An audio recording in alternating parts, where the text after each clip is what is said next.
¿Sabías que los reyes católicos, Isabel y Fernando, no solo gobernaron, sino que tejieron secretos, traiciones y estrategias que cambiaron el destino de España y del mundo? Guerras, alianzas imposibles y decisiones que marcaron la historia. Todo esto se esconde tras sus coronas. Quédate hasta el final y descubre la verdad detrás del poder que transformó Europa y América. Y dale me gusta, suscríbete y activa las notificaciones para no perder ninguna historia épica.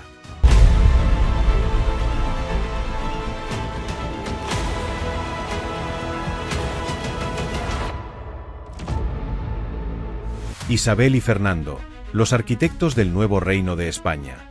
Isabel I de Castilla y Fernando II de Aragón, conocidos como los Reyes Católicos, no solo fueron monarcas, fueron visionarios que transformaron la historia de España y de Europa. Pero para comprender su legado, debemos situarnos en la península ibérica del siglo XV, un mosaico de reinos fragmentados y tensiones políticas. En ese entonces, España no existía como nación unificada. La península estaba dividida en 5 reinos principales, 4 católicos: Portugal, Navarra, Castilla y Aragón, y el último bastión musulmán, el reino nazarí de Granada. Cada reino luchaba por poder, alianzas y sobrevivencia, creando un tablero político delicado donde cada movimiento podía significar guerra o paz. En este escenario nació Isabel de Castilla, en 1451, en Madrigal de las Altas Torres. Era hija de Juan II de Castilla e Isabel de Portugal, y desde niña estuvo rodeada de intrigas cortesanas y de la constante sombra de la sucesión.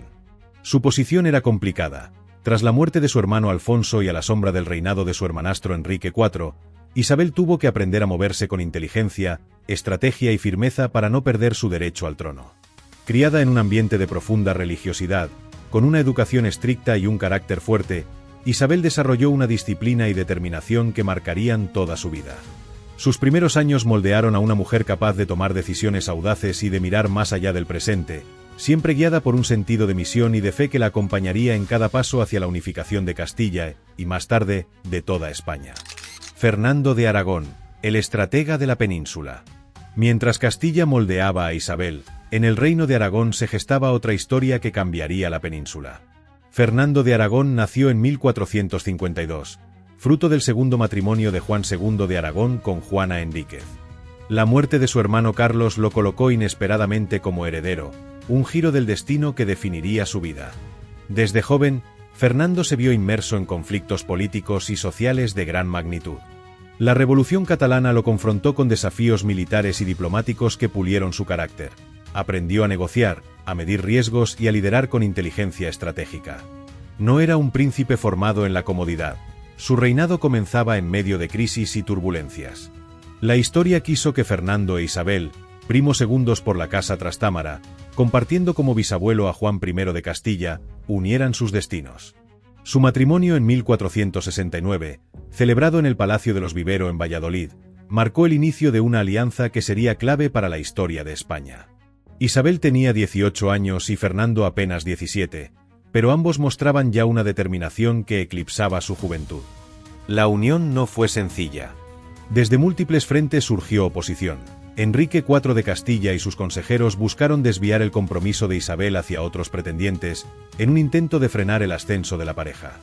Sin embargo, la voluntad de Isabel y Fernando, forjada en años de preparación y compromiso desde la infancia, resultó inquebrantable.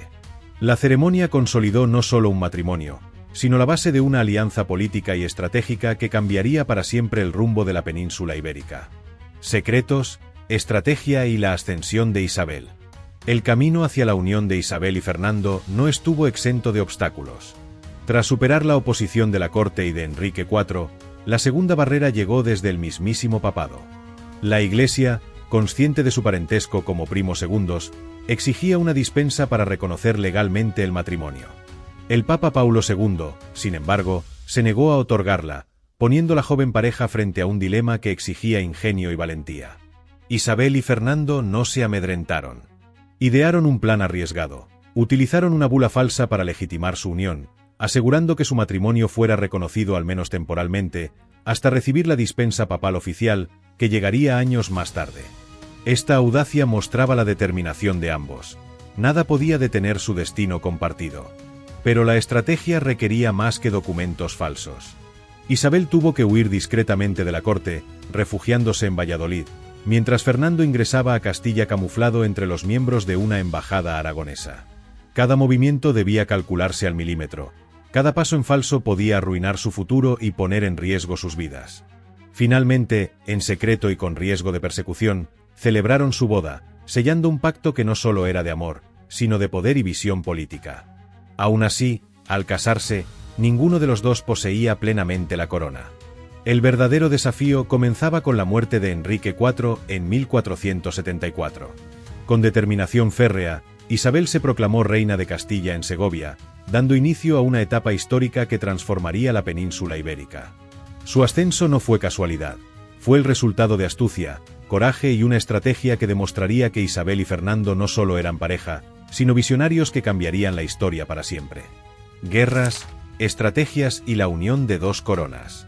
El ascenso de Isabel al trono de Castilla no fue un camino de rosas. Su legitimidad se sustentaba en el Tratado de los Toros de Guisando, un acuerdo crucial entre Isabel y Enrique IV, en el que se la reconocía como heredera legítima del reino.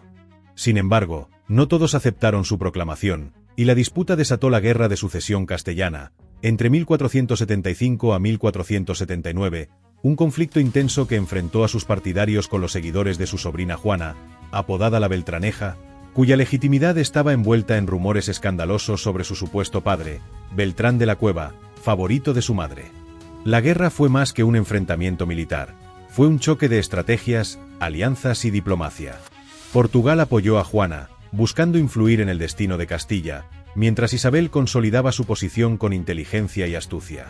Cada batalla, cada negociación y cada movimiento político era decisivo, y la joven reina demostró rápidamente su temple y capacidad de liderazgo.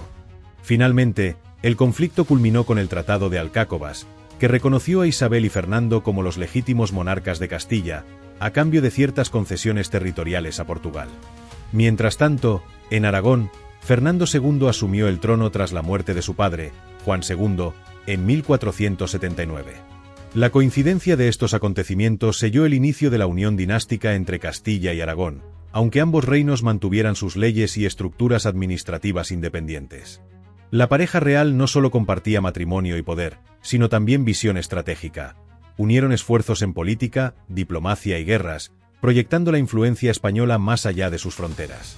Este momento histórico marcó el nacimiento de un proyecto ambicioso. Los reyes católicos no eran solo marido y mujer, sino arquitectos de un nuevo poder en la península ibérica, capaces de transformar conflictos en oportunidades y sentar las bases de lo que sería la España unificada.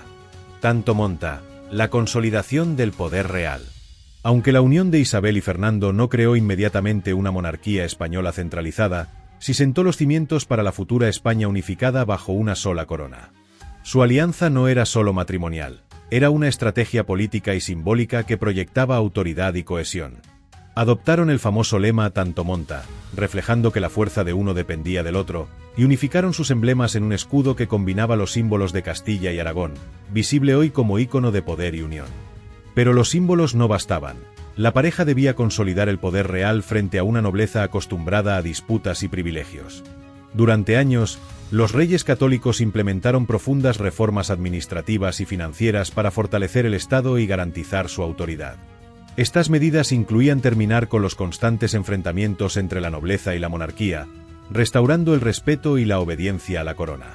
Crearon la Santa Hermandad, una fuerza policial que no solo aseguraba la recaudación de impuestos, sino que también actuaba como garantes de la paz en los caminos y aldeas del reino. Además, revisaron las concesiones y privilegios otorgados por anteriores monarcas, retirando aquellos que habían apoyado a Juana la Beltraneja durante la Guerra Civil, asegurándose de que el poder y los recursos quedaran bajo control directo de la corona. La pareja mostró una combinación extraordinaria de diplomacia, inteligencia política y firmeza militar, que les permitió transformar la estructura de gobierno y sentar las bases de un Estado fuerte y centralizado. Así, Isabel y Fernando no solo unieron dos reinos, crearon un modelo de autoridad y administración que marcaría el inicio de la España moderna, donde la alianza matrimonial se convertía en instrumento de poder real y visión estratégica de largo alcance. Su reinado sería recordado como un ejemplo de cómo la unión, la disciplina y la planificación política podían transformar un país fragmentado en una potencia emergente. Reformas, alianzas y fe. El imperio de los reyes católicos. Isabel y Fernando no solo consolidaron su poder mediante la unión matrimonial, revolucionaron la estructura del gobierno y fortalecieron la justicia en sus reinos. Reorganizaron el Consejo Real, otorgando un papel central a los letrados, profesionales del derecho que desplazaron a la nobleza a funciones meramente consultivas. Esto les permitió tener decisiones más justas y eficientes, alejadas de los intereses feudales.